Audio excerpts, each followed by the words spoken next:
Okay.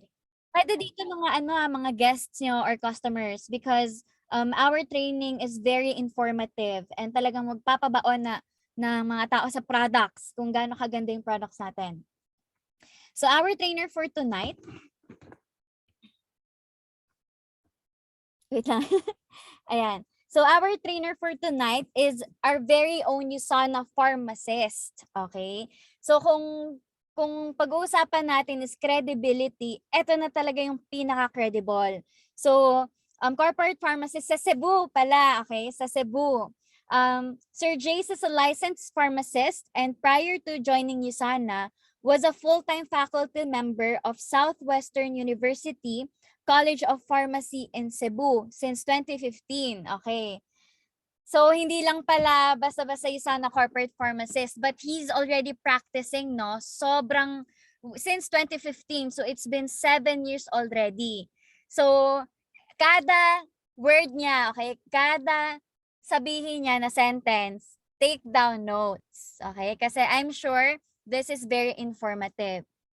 So, help me welcome our trainer for tonight, Sir Jace Cenete. Ayan, Sir Jace, the floor is yours. Hi, Ma'am Dorothy. Good evening. And of course, good evening, everyone. Thank you very much for having me this evening for your team training. It's a fairly new team na nakapag-train ako. And thank you very much for inviting me for this evening's training. Before I begin, I'd like to ask if you can hear me clearly, if you can see my video, can you please type 1 sa ating chat box so we can check if our technicals are okay. Ayan. So thank you very much for the very prompt responses. So for this evening, we're going to talk about the most basic topic when it comes to promoting our products. Okay. For this evening, yung topic po natin is very simple. We're going to talk about building the case for a strong base of broad spectrum nutrition. Now, as you can see on the slide in front of you, most of which are food, healthy food at that. No? May tanong ko lang, have you had your dinner already? To all our participants. And if you've had your dinner, flood in the chat box what you ate for dinner. Okay, I'd like to know if yung mga associates natin are on the healthy side of eating or on the unhealthier side. So maybe we can correct this a little bit. So for this evening, share ko lang, I started dinner with an ampalaya salad. And I ended with an orange and a banana. So that's dinner for me.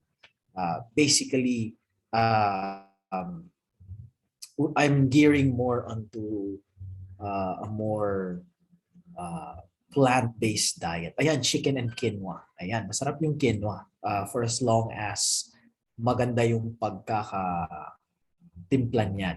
Ayan. But then again, it's one of also of the healthier food na pwede natin kainin. And I'm asking this because it's easy to recognize na you will feel great when you eat well. Well, hindi naman sa pagkumakain ka ng masasarap na pagkain or unhealthy food that you don't feel well, but understanding when you make a healthy eating habit kasi, this sense of well-being will start to become your new normal.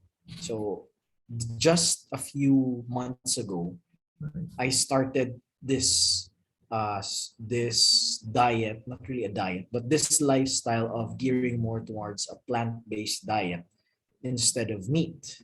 And this has become normal for me, wherein the first thing that I'm actually looking for is either a fruit or a vegetable. So that has become a new normal for me. And that's because there's the foundation of broad spectrum nutrition.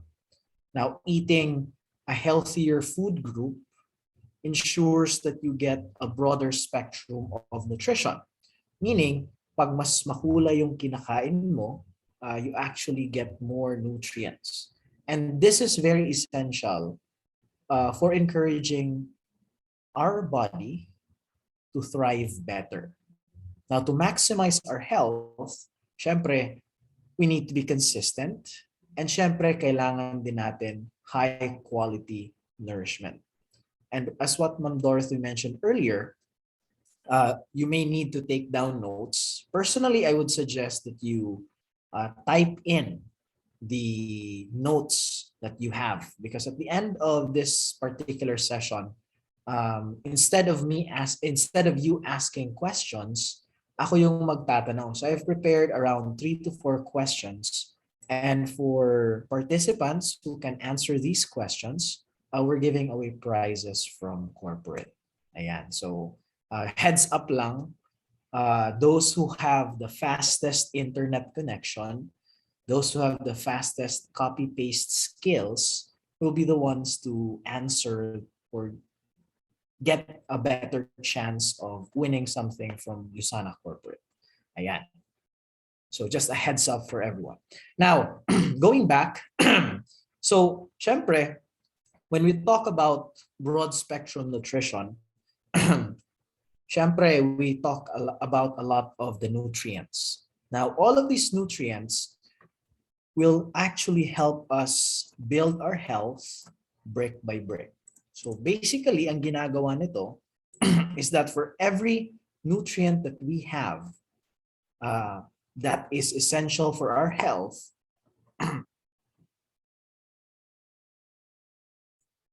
that is essential for our health is important when it comes to foundational nutrition. Now, we need to build our health brick by brick, meaning we have to make sure na kompleto tayo, hindi lang sa micronutrients, but also the macronutrients. Now, the macronutrients are what we consider the macromolecules of life. Kailangan natin sila for us to survive. Now, ano ba yung mga macronutrients? Ito, paborito natin to.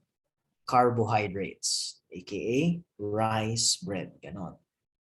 Pangalawa, yung proteins. Ang pangatlo, yung fats.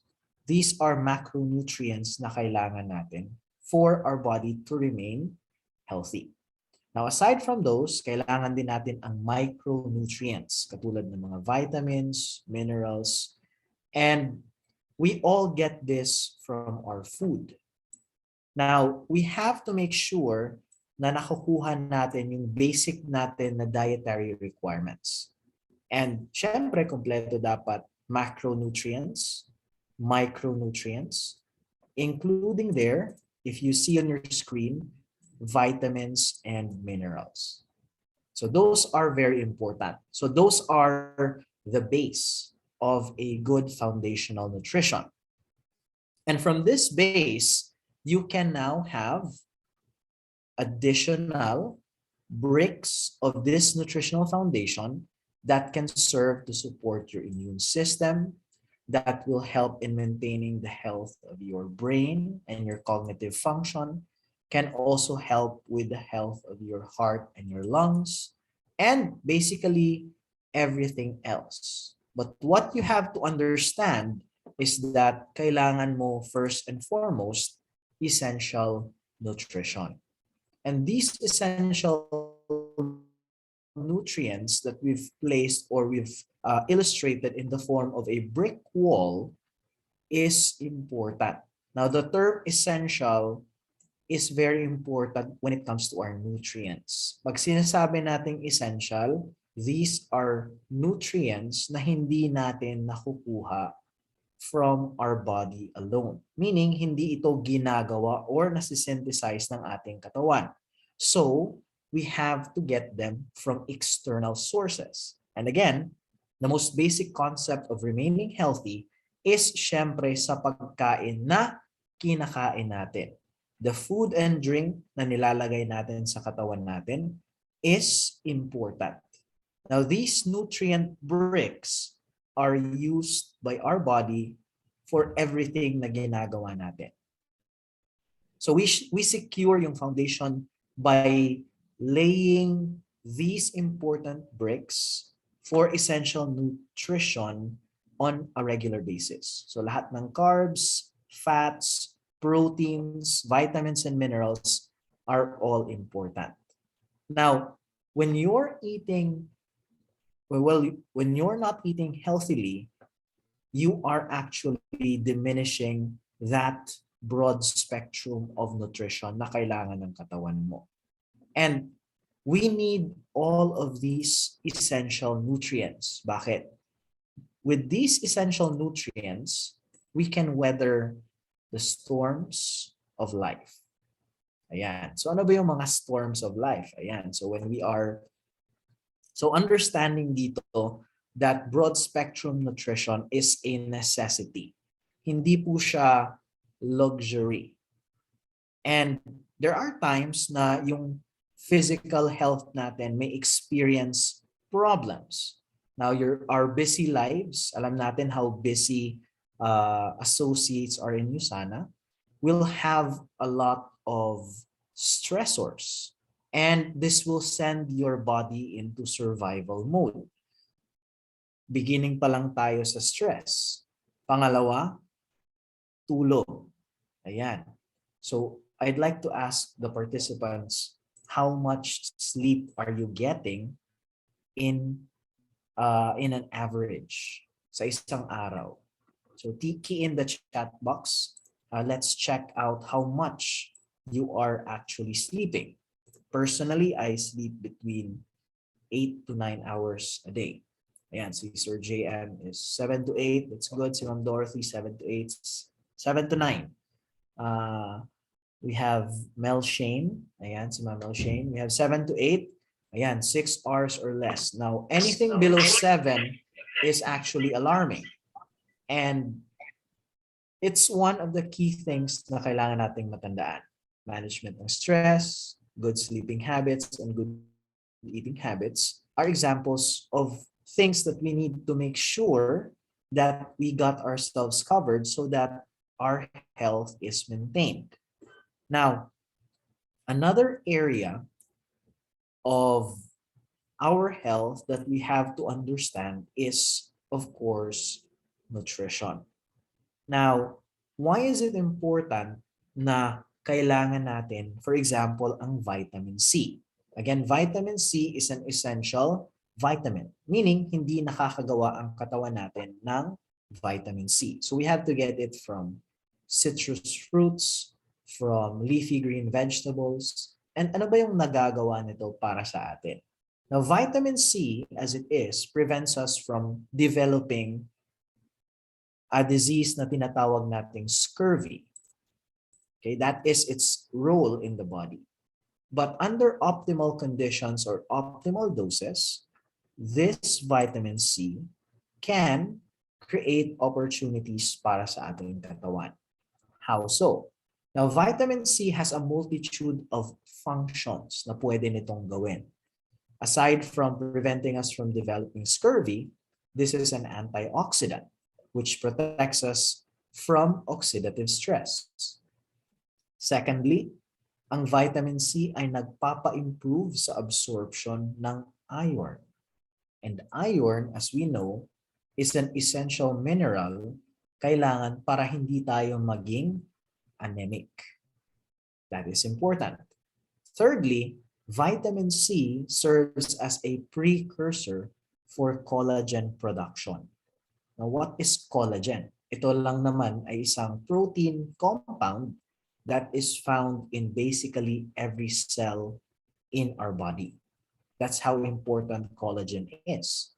And having enough amounts of vitamin C to help in the production of this collagen can help support the health of not just the skin, not just the walls of the blood vessels, not just the health of your eyes, but technically every organ in the body that requires collagen, which is every one of them.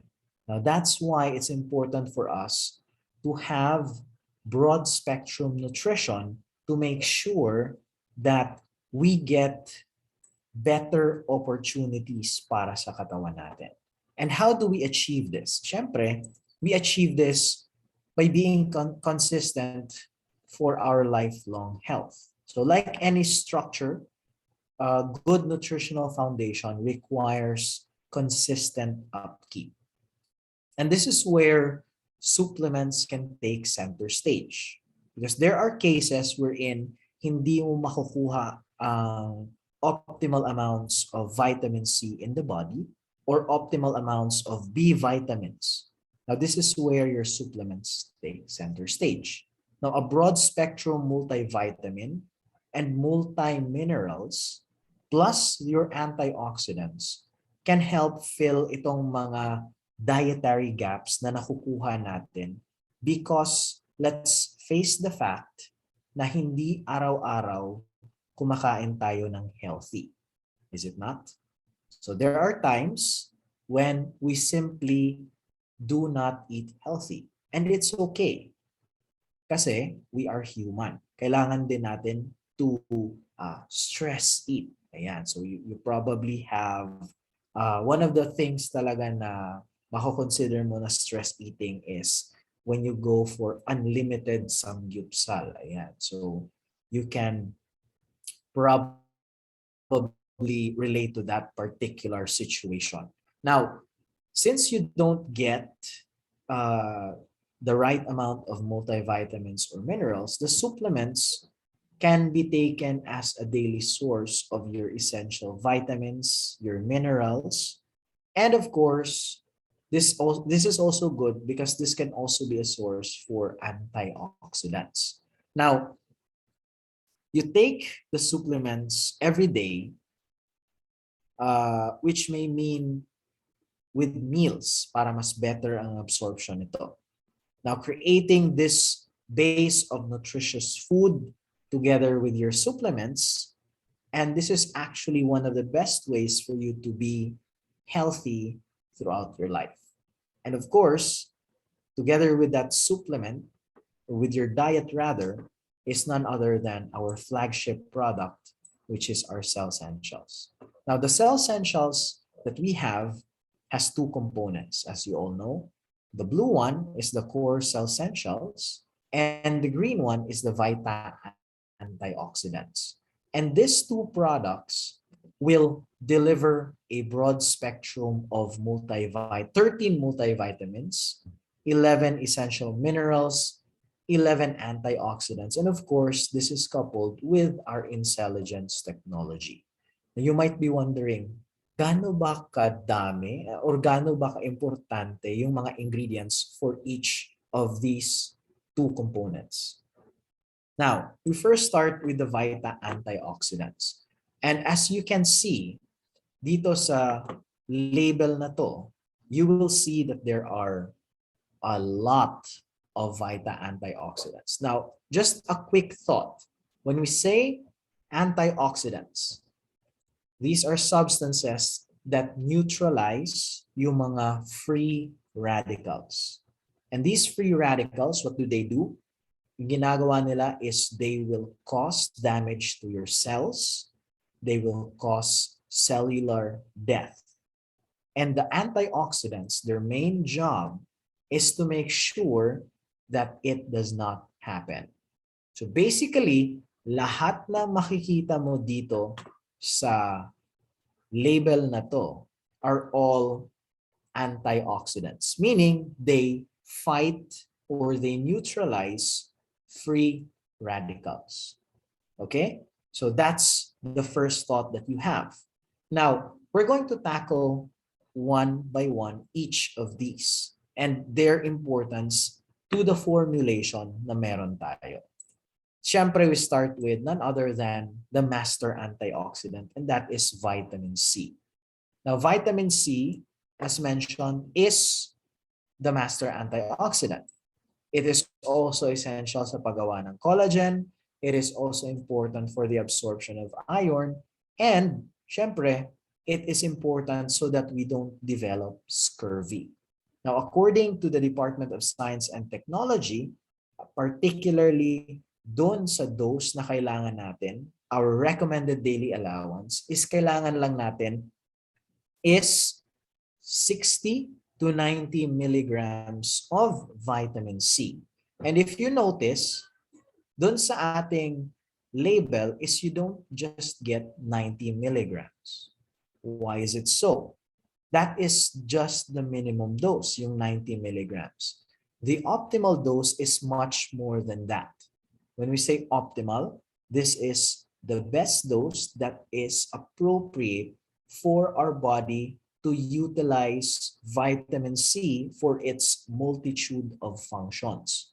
Your vitamin C does not only do one thing for the body, it has a multitude of functions. That's why it's important for us to reach itong tinatawag nating optimal dosages. Now, the second one is the tocopherols. Now, itong tocopherols, this is actually just another term when we say vitamin E, or rather, these are the major forms of vitamin E. And vitamin E is another antioxidant that helps support the health of the eyes and the skin. Now, the other one, we have choline bitartrate is important because, excuse me for a second.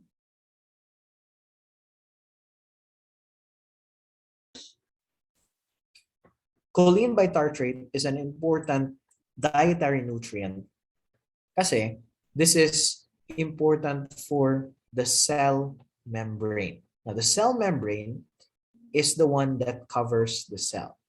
Siyempre, it protects the whole cell.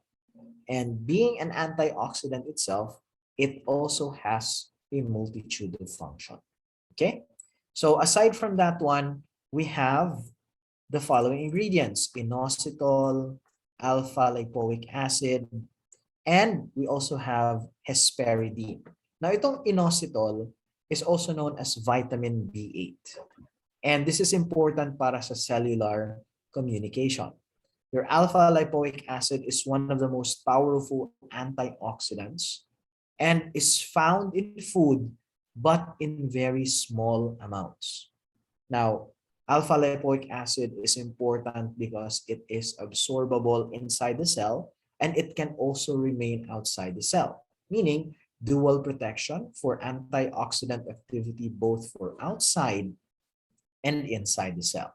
Now, we have hesperidine. Ito, this is a flavonoid, also known as vitamin P. Now, ano bang silbi nitong vitamin P in formulation?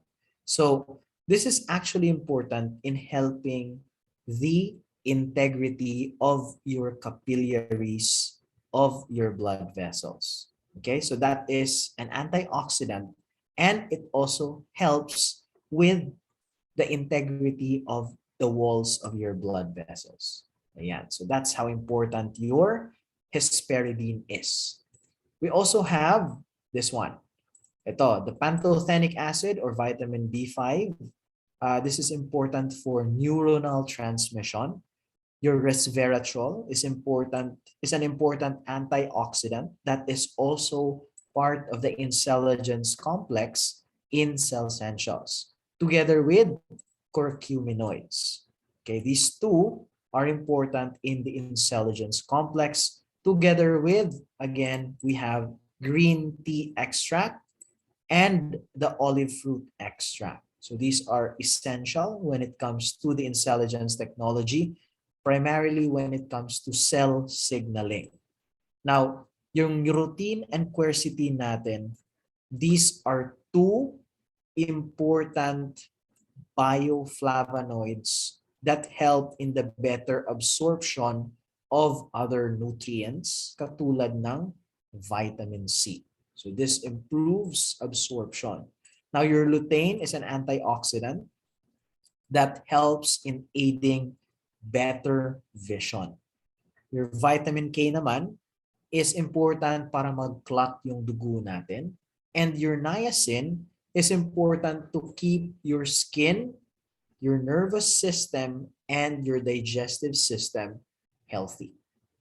Now, together with other B vitamins like thiamine, pyridoxine, and biotin, these are all necessary for neuronal transmission. So the B vitamins are that important. Now, kasama na rin dito yung riboflavin or riboflavin or however you want to pronounce it is important for cellular energy.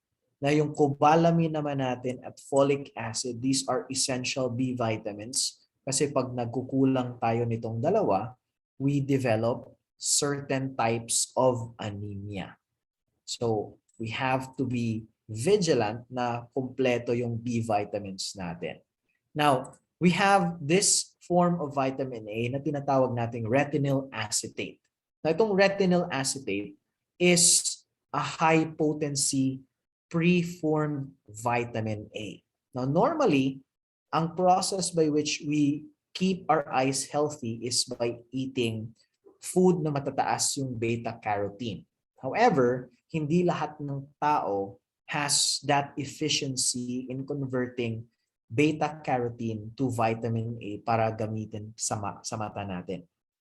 So, USANA circumvents that conversion process.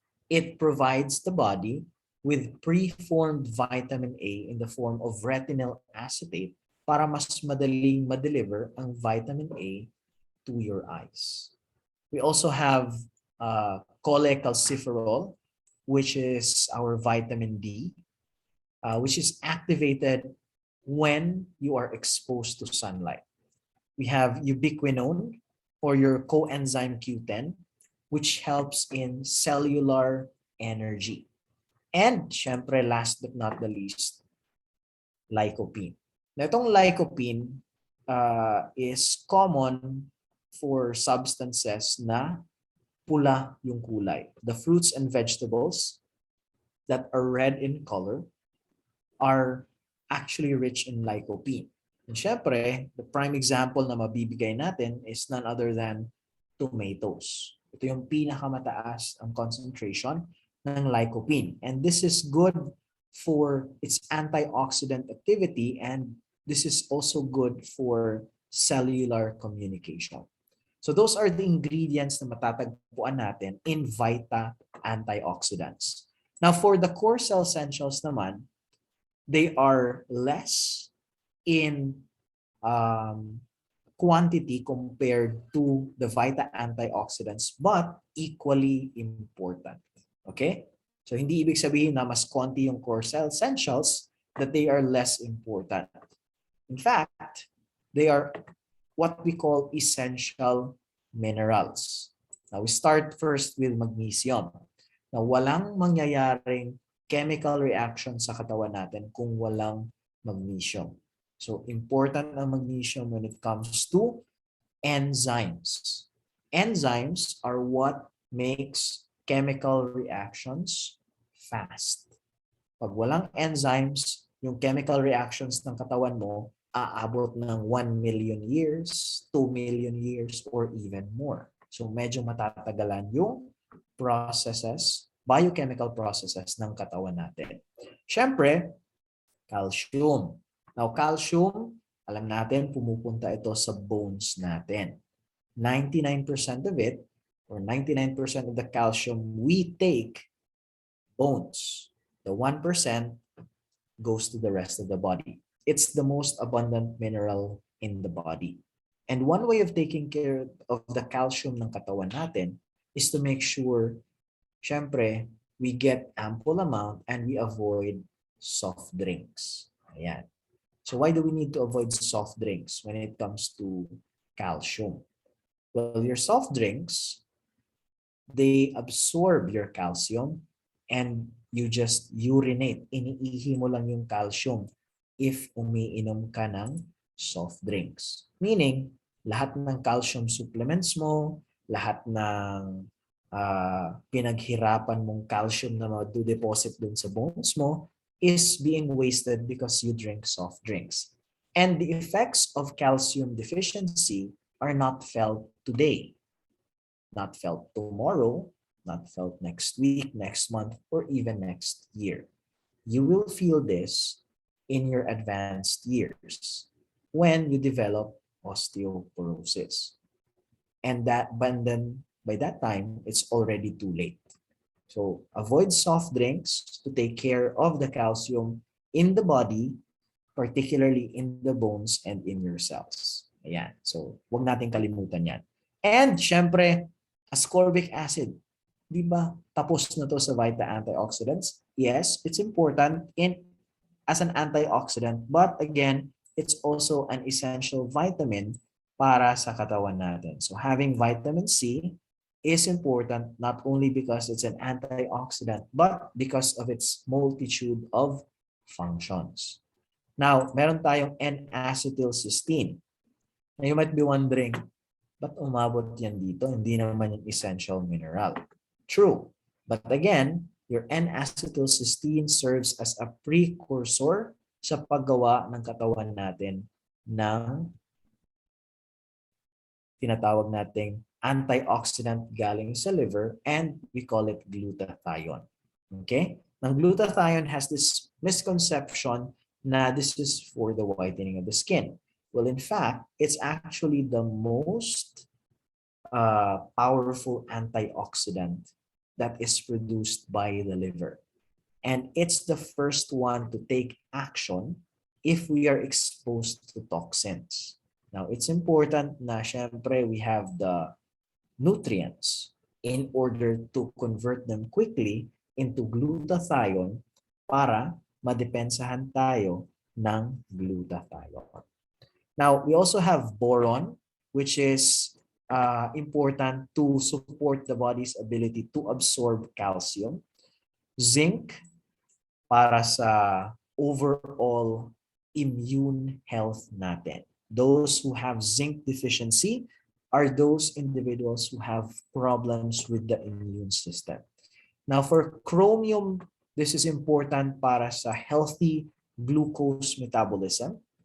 Siyempre, iodine kailangan natin para sa paggawa ng hormones. Meron din tayong selenium, which supports the body's renewal of glutathione para sa katawan natin. Now, aside from that, we also have manganese. Please remember na yung manganese is different from magnesium. Yung magnesium is for enzymes, while for manganese, this is for normal brain function. And we have copper, which helps in the production of hemoglobin sa dugo natin, and collagen. And syempre, we have vanadium para din sa healthy glucose levels ng katawan natin. And we also have molybdenum. Now, itong molybdenum is a trace mineral. Konti lang. It's so small, and it is important for the enzyme production, for specific metabolism of certain compounds in the body. And syempre, we have other trace minerals like chloride, sulfate, sodium, potassium, and lithium. Now, they may be trace minerals, meaning they are very small in amount, but it doesn't mean that their importance is negligent. Okay? Your trace minerals, little as they may be, can cause a big disruption of your health pag meron tayong imbalance. For example, pag nagkukulang tayo ng potassium. Okay, potassium is a trace mineral. Now, pag nagkukulang tayo ng potassium, most especially if you are in the basketball court or if you're physically active, that means you could be experiencing cramps. Those are the early signs of potassium depletion or pagkukulang ng potassium. So what do we recommend? Siyempre, kumain ka ng saging. And that's how impactful these trace minerals are. So these trace minerals are important when it comes to the electrical conduction of signals throughout the body.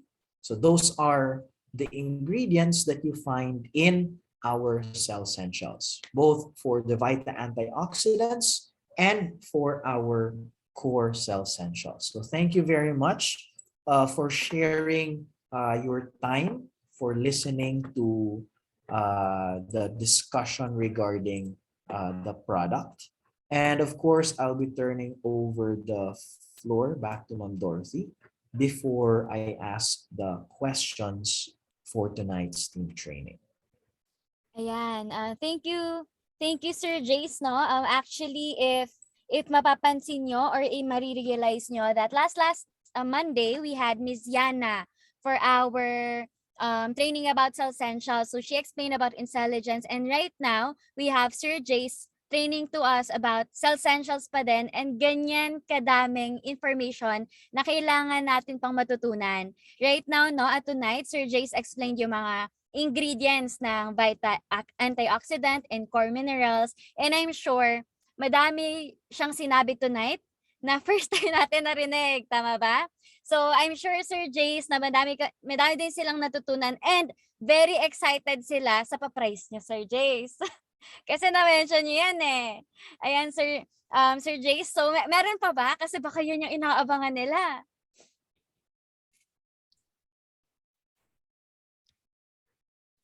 Sir Jace. Ayan. So I've prepared actually 4 questions for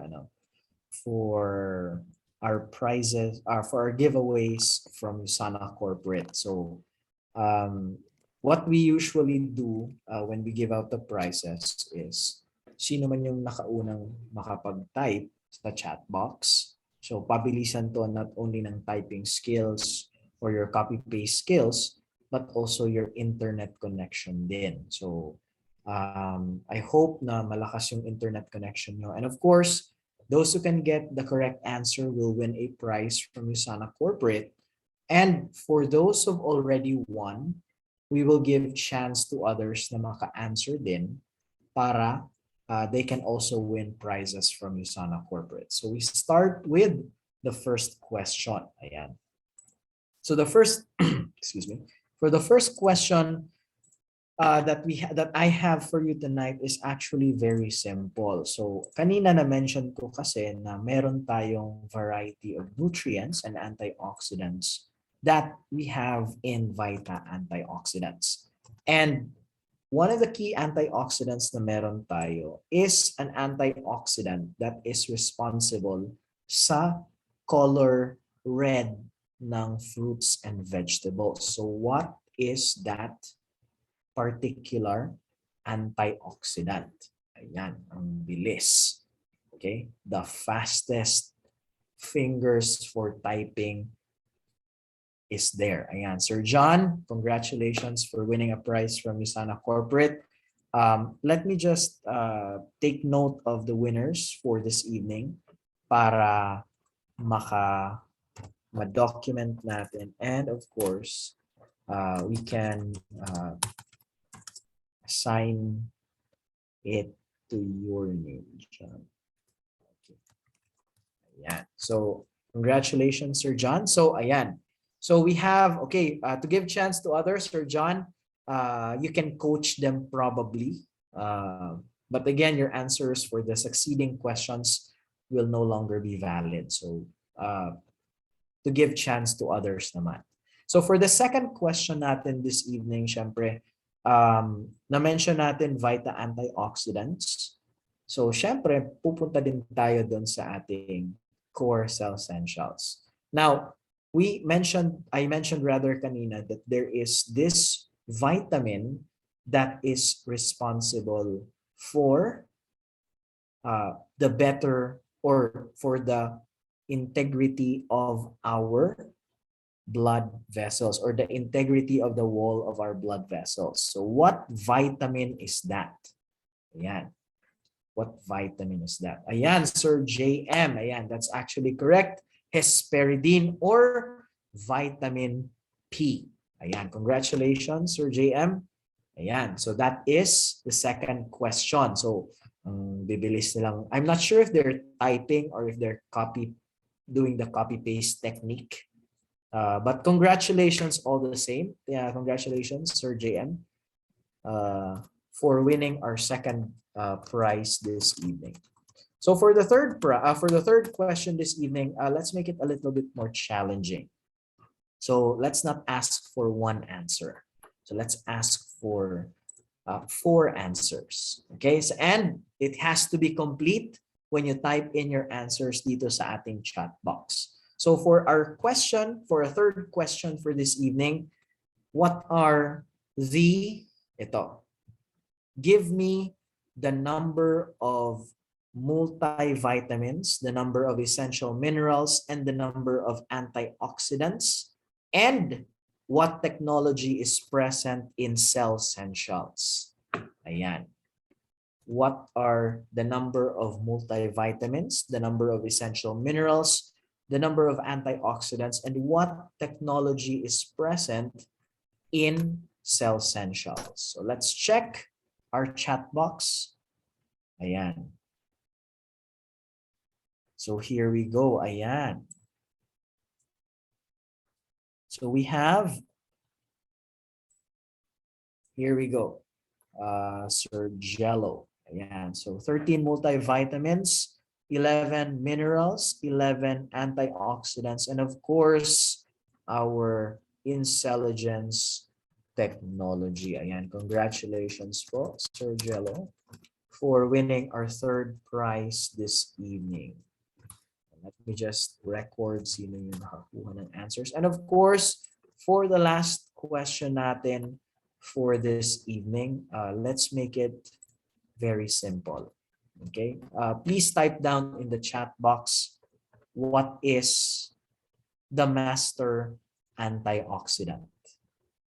Okay? The master antioxidant. Last question, what is the master antioxidant?